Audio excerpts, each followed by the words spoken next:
Oh, okay. So, um, we were watching a video about the idea that that music is super subjective, and that's a reason that there's like not that many music critics that are well known.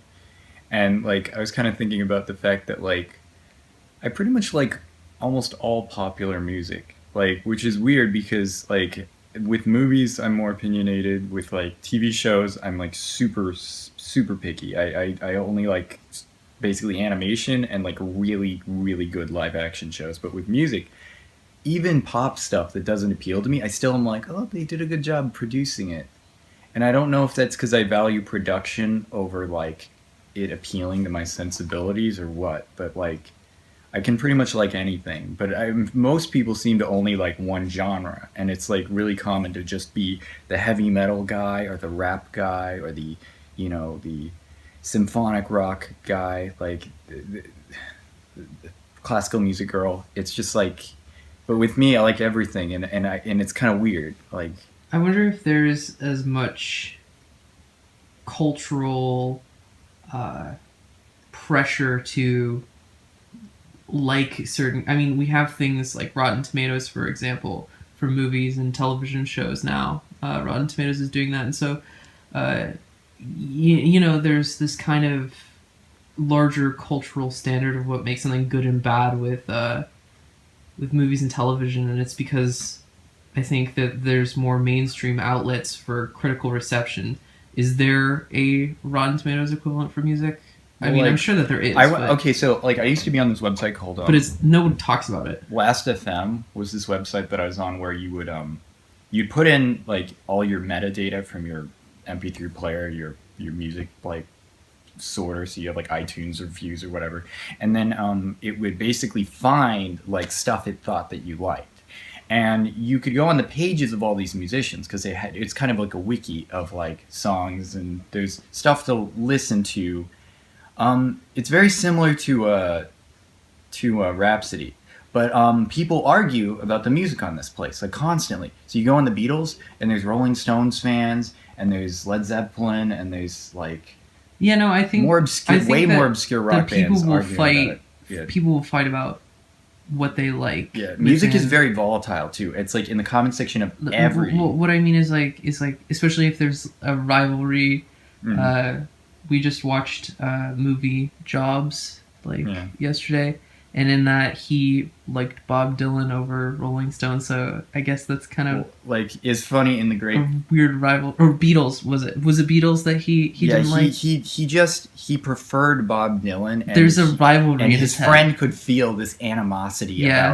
about like the Beatles being more So I popular. think when it comes down to music, often um, people kind of think about things within a binary rather than. I mean, they can be both equally as good as It's one another, really but it's just I think that somebody will dislike a certain band because they yeah. like another one that is in a similar It's category. really disturbing like when you see some of these people like arguing because like you'll think about the music that they're talking about and it's like completely at odds to it. So like I'll be in the comments section of like give peace a chance, and they'll be like fans of John Lennon talking about how much they hate Paul McCartney, and I'll be like, this song is about peace, man. Or like I'll be listening to like Peter Paul and Mary music, and people are like insulting like Mary like Travers, and talking about how that they like Joan Baez more, and they're like fucking Joan Baez was a god, Mary is just some pop star or whatever, and it's like she okay like she both these people did not hate each like as far as I'm aware all these people are just hippies that just like music. They don't want this, like I can understand with like rap and heavy metal because it's part of the image to like have this sort of atmosphere of highly competitive sort of negativity, but like it's just it's weird like how impassioned music can make people sometimes, like, and how aggressive that they can get arguing about it With because anything, really. I mean, that we could say the same easily about yeah. movies But and. I think maybe it's because music is so personal. Like music is like you listen to it, you can do anything while listening to music.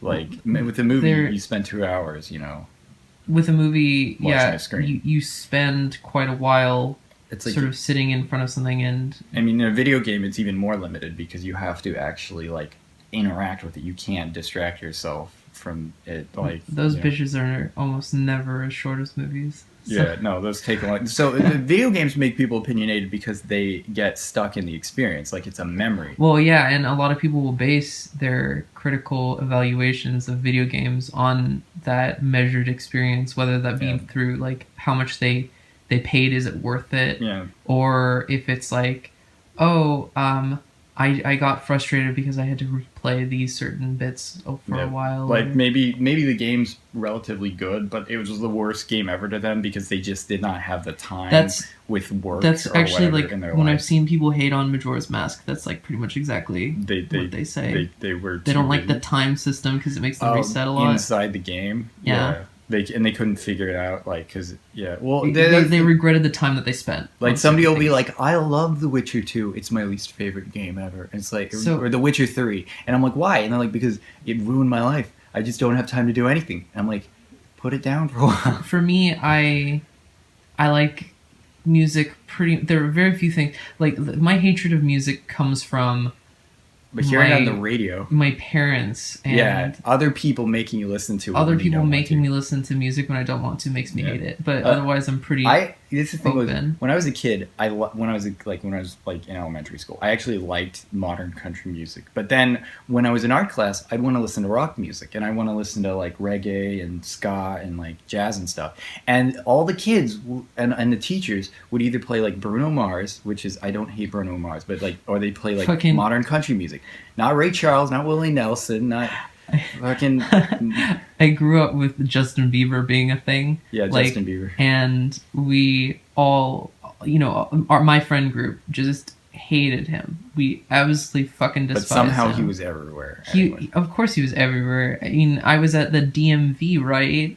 And we had a T-shirt who you would drive with in the car, and she'd go like, "Oh, let me put on some Justin Bieber. You kids love this stuff." And I'm like, "I'm 16," and she's like, "Yeah, so." I'm like, Dude. fucking what the fuck? Music will also like. It seems like it has. It was everywhere.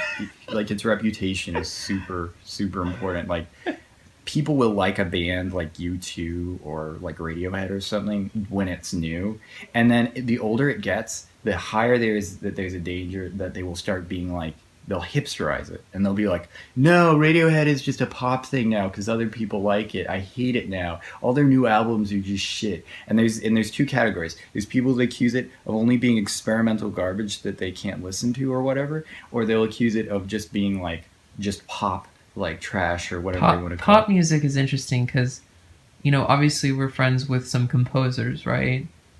Steven being one of them, Alex, and like one guy that Alex knows. I'm trying to remember, Jonathan or something is his name, or something like that. The guy that scored that show that I was on. Yeah. Yeah. Anyway, Steven often talks about how pop music will do what is already been established as succeeding. Yeah, that's So the thing. Pop music is like a It's collection more of old calculated, things. like And in terms of it doesn't feel new to people. it already works. So Yeah. these chords have worked in this order. So Mhm. we're gonna do that again, and we're gonna spin it just a little bit, so that Yeah. it'll be an extra hit. There's a song on YouTube I think called like "The Same Four Chords," which is about Yeah, all those pop songs. I kind of use love that though because it also incorporates like if the one I'm thinking of, it incorporates like Gilligan's Island and like Beethoven's like Pachelbel's canon and stuff. But it's doing what's already been established as being good, and so I think a lot of the revulsion that comes from pop Well, 'cause music, of pop course, music- besides the whole like push against the general popularity. If you don't It's listen, like- music usually has like a purpose. Like it usually is for doing something. So like rock music is great for listening to as something ambient in your house, driving around in the car, or like being at the concert. But like dance music is for a nightclub. It's for the car radio. It's and so if you don't, if you're not part of dance music, you're not part of like nightlife or whatever, then when you hear pop music that's based on that, it's not going to resonate with you as much as something like the Beach Boys or Godier or something that's more designed to be for its own sake, that it doesn't have a utilitarian like purpose. Like a lot of people hate heavy metal and rap because they can't get into the greater like the overarching culture that it's part of. They can't get into the heavy metal scene or the death metal scene or they can't get into the rap like aesthetic or the I don't know, the gangster aesthetic or the sort of like there's these things that come with the music. It's not just about the music, and some people they don't like that extra baggage weighing it down. They want something that they can just enjoy for what it is. Now, the video that we saw, it was partly about the subjectivity of music, but also about the subjectivity of television and Like movies movies? in relationship to Well, using yeah. like It's like it seems like there's less wiggle room in film and visuals, right? Like well, okay, so with like movies and television shows, a lot of people use criteria that is taken from university training kind of stuff. So you learn there are many cinematic languages, many of them, and yeah, for example, Maya Deren, and I'm trying to remember what I would call her language. She does avant-garde films, and it's like basically time and shifting through time and space or something. And so she'd use this very specific cinematic language, and Stan Brakhage was the same way. yeah. But that Um, wouldn't work for like a James Bond movie or like of course not. Indiana These are Jones. avant-garde Yeah, sort so of it's languages. like there's definitely diversity there. Yeah, Like, but the general thing that Hollywood does, I mean, they want you to is see a story chronologically. Tchaikovsky would come up with his own stuff on Yeah. what would be like Kubrick and Hitchcock. Those were all people who invented their own cinematic language, and for the best. And like it looks good to me. Like Yeah, yeah. all their work looks really good, in my opinion. But of course, it's not the high angle, Well, 'cause low angle, there's always shot reverse shot. I'm trying to remember. I'm trying to remember what that rule is called, where it's like there's a dividing line and you can't cross that line, otherwise it looks garish or something, and you should try not to do that. It's like the 360-degree rule or something, or I'm trying to remember. Anyway, it's not the point. yeah. The But point is there's that lots of these things, these tropes. there's lots of language to read films by, and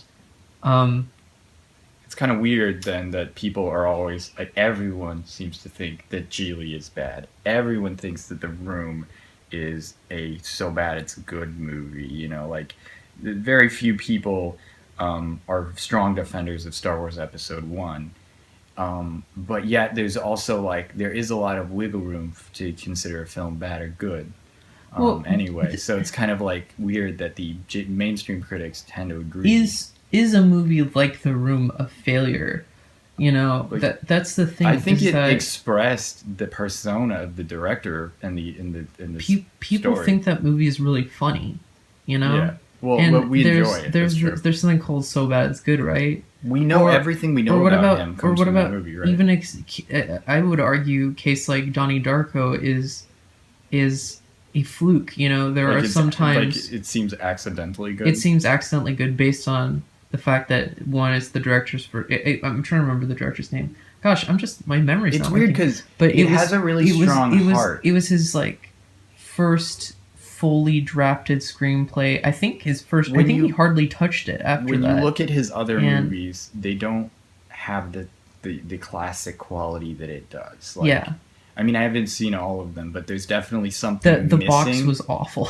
So I haven't seen that one yet, but I saw the I watched all of Richard Kelly. Richard Kelly's his name. I'm pretty sure. Southland Tales was weird. It was Southland Tales. Yeah, that's it another felt one. like it was trying to be Donnie Darko all over again, and so for that I can appreciate it more than S Darko, which was like I don't know what that was. I would argue personally that there are situations where bad movies do something, or bad directors make good movies accidentally, Well, it could be and that they usually would bad make the directors wrong can make bad choice, movies. but some days they turn the right corner, you know. I don't.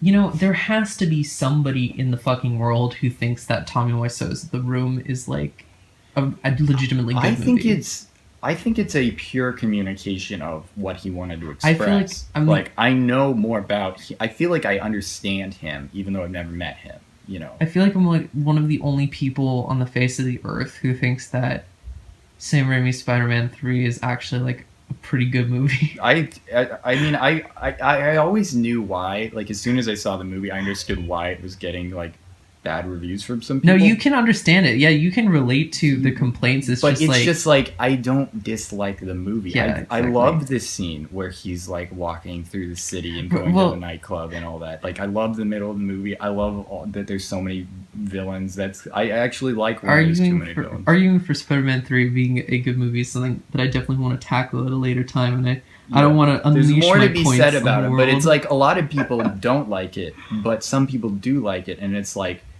there is some diversity in film opinion. It's just that it seems like with music, it's way harder to get people to agree with you, at least like without just picking a genre, you know, like and only talking about the popular things. If you go Pink Floyd, Led Zeppelin, the Beatles, Fleetwood Mac, you know, like fucking the Eagles, right?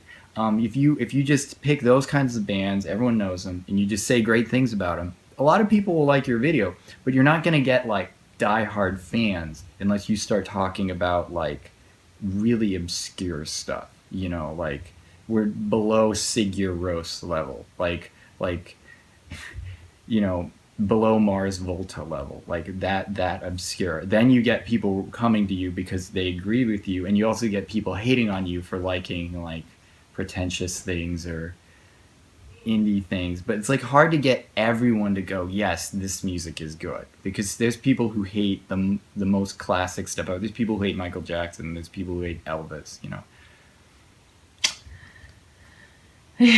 It's really interesting how fickle the world actually is with these things. And again, doing some videos stating that, asserting my absolute subjectivity of media, which I still hold strong by. Like, I've been a huge advocate for the subjectivity of media for a long time. And it was always really interesting encountering people who were objectivist by Mm. their core, because a lot of things, um, like a criteria that objectivism specifically says for what is good, is something naturalistic. So, for Yeah. example, an objectivist would say that a photorealistic painting is much better than an abstract Like a painting game with more realistic graphics is superior to one with like because real life is the criteria. yeah, like So, you're trying to reproduce, and because you have that criteria, you can and strive for it. and that would be the same for like the emotional quality or character building in a film or whatever. Like which The is funny weird. thing is though that music doesn't subscribe to No, that. yeah, music is way well because music is something that isn't even like it's one I'm sense. actually not sure what, and I've read all of Ayn Rand's kooky books, um, and well, I've read at least uh, her fictional works, but the objectivist community, I don't know what they think about Objectivity in art. yeah, well, objectivity in music specifically. I would imagine that it would be something like, do you know there's a Debussy? I'm probably Debussy. Debussy. I'm saying it wrong too, but I always thought it was Debussy. I thought it was like Debussy or It makes something. me think of like Um, uh it's French, right? yeah, So Gary Busey. he would write songs based on the golden ratio, if you know Yeah. what that is, and And he the would music have sounds good, so a it very works. mathematical approach to his songwriting. I mean, of course, the same can be said for Bach It could and like what if you all made music the. based on pi and it sounded like shit? It'd be so disappointing. But maybe objectivists would find a numbers-based kind of music to be superior. Usually, like if you do an artwork and it has the gold, it uses that little like illustration of the conch shell golden ratio. People love it. They don't even know why. It's really funny. Like I do have to say something though that is a little bit like all music is really based on tempo and certain mathematical There's some things equations. where, like in progressive rock, a lot of times a band will get respect for using really challenging beats and obeying them, or transitioning between them in a way that's very difficult. But it's like they use math to calculate, like like they pay attention to those timings and those fractions, and they hold them to it. It's like if your drummer can't do this, or if your keyboardist can't do this many notes, then it's not impressive to some of these people. It doesn't matter how good the singing is or how emotional the chord changes, like what kind of effect they produce. It's all about getting those timings, you know. And it's really weird sometimes. Some of the music. There's a genre called math rock. You can imagine what that's like. It sounds pretty good, but it's just funny, like the extents people go. The number one is the number two, whatever, divided by three. Not it's not that. I think there's a band called Battles that I found on YouTube that was like, I was like, oh, this is cool. They had good music videos, but yeah, I don't know. Like heavy metal will also highly prize like doing difficult things over doing things that sound appealing. Like if it's hard to do it, that's like way more valuable Well, than it sounding good. that's almost the same sort of situation with like modern art, right? So a Yeah, lot of people think, H3H3 had like this video, for example, on modern art, and sometimes the artistic quality of art is the time that's put into it, or the effort, or the difficult, like the caliber. Like if somebody ripped up a phone book and cut out each page one by one and then framed each and every page in the phone book, and that's an art show. um, it might have taken weeks to do that, that makes that lady that did the and Jack's a dull boy from like the Shining. She had to type out every page of it. well, She's an that artist. people think that that's one of the best scenes in the movie. Yeah, she did a good job. I mean, yeah, I was convinced. Like Sometimes it's the time and the effort, that's the spectacle, right? yeah. Well, it's knowing that somebody had to give a damn in order to make the thing happen. They have this sort of term in film called the cinema of attractions, which is generally the spectacle as being um, um, what you're there for. It's what you're impressed by. People are inherently impressed by paintings over photography a lot of the time, because there is that this person had to take time and effort to try to reproduce this. There's a spectacle to it. Yeah, it's like It's like the when attractive you quality. see those like sidewalk paintings that are like from one angle it's like a perfect like image in like 3-point perspective, but then from another angle it's a bunch of blurry shapes and colors that don't mean anything because like the artist had to render the image like conceptually before they actually rendered it like in the space on their canvas, which was this forced perspective like angle I on the sidewalk. I do have It's to just say so something hard. before anybody calls me out for bringing up like cinema of or what was it? Cinema of attraction. Cinema of attractions, right? Uh, it was a term used often to criticize like certain So like films. saying that it is a gimmick. Yeah, Or almost like the fact that it is a film and that you're seeing something being reproduced in real time and in motion is almost like it's a gimmick that sold tickets to see the Lumiere brothers, or that sort of thing. I but just it's like that's kind of people. Sometimes something is just a product and it's what people want. Like I'm not gonna complain about like a rap album because its whole gimmick is that the persona that they've created is what makes the people flock to it, because music is useful for many different things. Music isn't just meant to be a tool to allow people to get good guitar solos in, or something to let like somebody regale you about their divorce. You can do anything with music. it's funny because actually with again, the video that we saw was just like music is subjective and whatnot, right? And that generally seems to be more of a consensus than with film and television. It's like it's but more it's even diversely it's subjective. even I think it's even more rigid with video games because people think, of course, like, Yeah, it's a video games are such a product, it transcends like well, music and people like think that there are theater. objective points against it, right? Hmm. Like, you can be like, oh, the hitbox detection The is bad, response time is too slow, like and nobody likes hitboxes or slow response time, right? People don't like whack hitboxes, even. pop in. You look at that building over there and it's all blurry, and then you get close and it looks normal again. It sucks. I don't believe that I'm in an apocalypse anymore. If people, at least in, I think people can have a higher or lower tolerance for certain kinds of things, Hmm. like that are considered often bad in video games, like hitbox detection, for example. I've met Dark Souls 2 fans, and that game has terrible hitbox detection. So, and they excuse it a lot of the time. It's like, oh, it doesn't bother me, kind of thing. There are people out there who generally are, the hitbox detection thing has kind of become, like, at least on the YouTube subculture, kind of a considered an objective complaint that how could anybody disagree with this. It's so unpleasant to play with that kind of thing.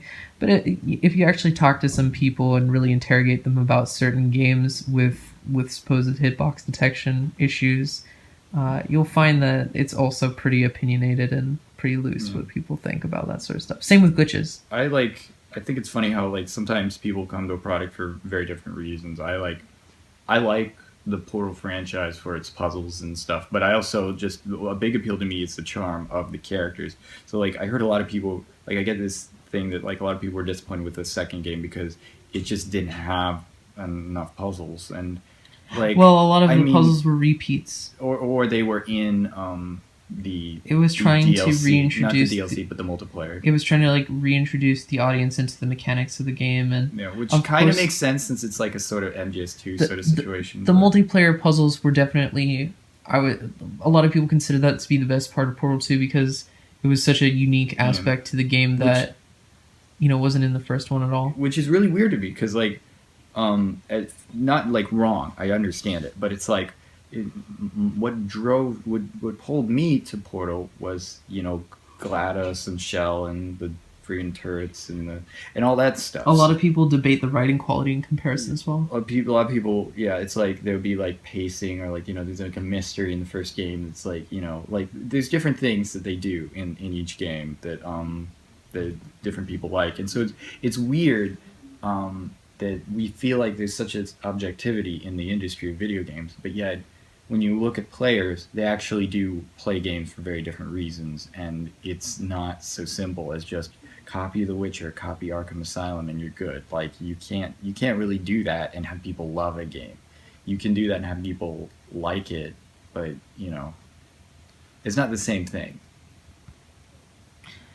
So at the end of the day, I think that what really matters is that all media is subjective, and we should all be nice to each other for liking crap because it's okay. And it's One man's trash is another man's treasure. it's exactly the saying that I'm exactly the same I'm looking for. And